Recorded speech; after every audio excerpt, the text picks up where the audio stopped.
UP में विधानसभा चुनाव के 5 चरण बीत चुके हैं। 6वें चरण के लिए सियासी पार्टियों की घमासान जारी है। वैसे तो 6वें चरण में 41 सीटों पर मतदान होना है, लेकिन इन 41 सीटों में कई सीटें ऐसी हैं जहां पे योगी के मंत्रियों की दांव लगी है। वहीं विपक्षी पार्टियों के वीआईपी उम्मीदवार खड़े हैं। इन वीआईपी उम्मीदवार जो 6वें चरण में मैदान में होंगे उनमें इटवा से सतीश चंद्र द्विवेदी, गोरखपुर से खुद स्वयं योगी आदित्यनाथ, खजनी से श्री राम चौहान, कुशीनगर के फाजिल नगर से स्वामी प्रसाद मौर्य, देवरिया के पथरदेवा से सूर्य प्रताप शाही, देवरिया के ही रुद्रपुर से जयप्रकाश निषाद जैसे कई दिग्गज चुनावी मैदान में हैं। इस चुनाव में इन सभी मंत्री और वीआईपी उम्मीदवारों की प्रतिष्ठा दांव पर लगी हुई है। आइए नजर डालते हैं जिलेवार उन सीटों पे जहां दिग्गजों की प्रतिष्ठा दांव पर लगी है और कहां कौन किसके सामने चुनाव लड़ रहा है। सबसे पहले हम बात करेंगे गोरखपुर की। तो गोरखपुर में 4 सीटें ऐसी हैं जहां पे वीआईपी उम्मीदवार मैदान में हैं, जिनका यूपी की सियासत में काफी बड़ा रसूख है और इस चुनाव के माध्यम से वो अपनी रसूख और मजबूत करेंगे या उनकी रसूख खत्म होगी। सबसे पहले हम गोरखपुर के शहर सीट से बात करेंगे जहां से स्वयं योगी आदित्यनाथ चुनाव लड़ रहे हैं। पलटी मारने वाले लोग कभी आपके हितैषी नहीं हो सकते। ये लोग अवसरवादी हैं। उन लोगों का उद्देश्य हर हाल में सत्ता में बने रहना है और इसलिए वे चाहते ही नहीं कि विकास हो। एक तरफ गोरखपुर का फर्टिलाइजर कारखाना प्रारंभ हो गया है, एम्स गोरखपुर में चालू हो गया है, मेडिकल कॉलेज में सुपर स्पेशलिटी ब्लॉक प्रारंभ हो गया है, इंसेफ्लाइटिस की समस्या का समाधान हो गया है और यही नहीं, यहां के किसानों के लिए चीनी मिल की स्थापना हो गई। अलग विषय है कि किसान तो लाभ ले रहे हैं, सर्वाधिक लाभ लव सिंह ले रहे हैं, जिनको अब घर में बैठे बैठे सारा का सारा गन्ना उनका चीनी मिल में चला जा रहा है, मुनाफा वे कमा रहे हैं। लेकिन भाइयों बहनों, किसान के चेहरे पर खुशहाली हो, हमारा किसान तंदुरुस्त हो, और तंदुरुस्ती भी लव सिंह में आनी बाकी है। योगी आदित्यनाथ के सामने भीम आर्मी चीफ चंद्रशेखर रावण है, तो वहीं सपा से पूर्व भाजपा नेता स्वर्गीय उपेंद्र शुक्ला की पत्नी शुभावती शुक्ला है।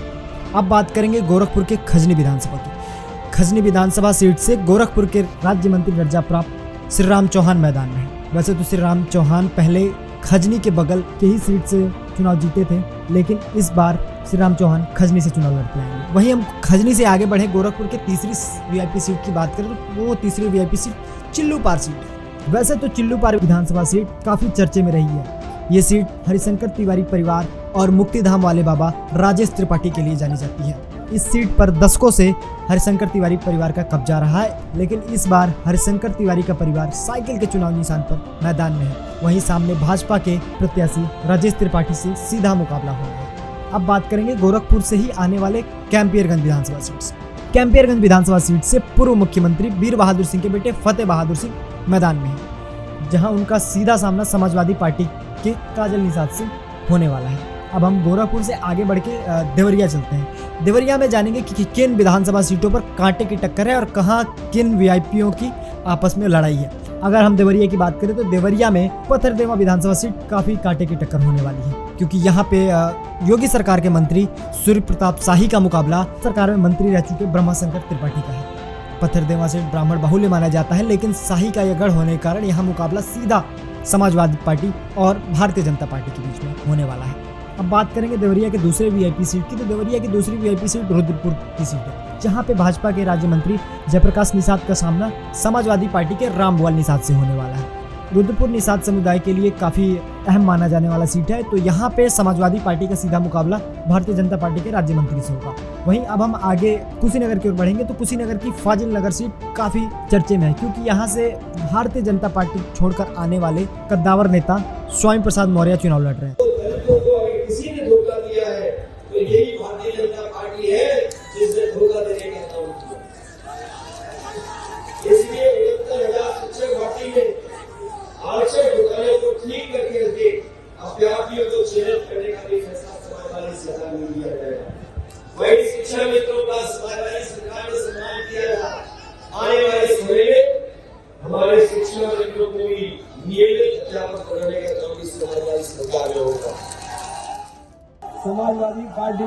चाहिए? बताओ, मदद करोगे?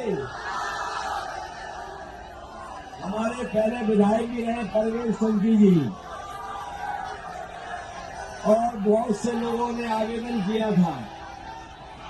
मैं सभी लोगों का धन्यवाद देता हूं और विशेष परवेज संकी जी का बधाई देता हूं कि वो पूरी ईमानदारी से हमारे समाजवादी पार्टी के प्रत्याशी को लड़ाने का काम कर रहे हैं। स्वामी प्रसाद मौर्य का मुकाबला भाजपा के गंगा सिंह कुशवाहा के बेटे से होने वाला है। गंगा सिंह कुशवाहा पूर्व में भारतीय जनता पार्टी के बड़े नेता रहे और फाजिलनगर में उनकी काफी रसूख मानी जाती है। ऐसे में समाजवादी पार्टी के प्रत्याशी स्वामी प्रसाद मौर्य के लिए ये सीट काफी मायने रखती है। इसके बाद अब हम बात करते हैं सिद्धार्थनगर से। सिद्धार्थनगर में इटवा विधानसभा काफी चर्चे में इसलिए क्योंकि वहां से बेसिक शिक्षा मंत्री सतीश द्विवेदी मैदान में है और सामने समाजवादी पार्टी से माता प्रसाद पांडे वही है जो पूर्व विधानसभा अध्यक्ष भी थे। तो ऐसे में इन सीटों पे जो भी वीआईपी चुनावी मैदान में है, एक कड़ा मुकाबला सामने आ रहा है। चुनावी तैयारियों की बात करें तो सभी पार्टियां, सभी उम्मीदवार जीत का दावा कर रहे हैं, लेकिन जीत के लखनऊ कौन आएगा ये 10 मार्च को पता चलेगा। Bureau report, Lucknow.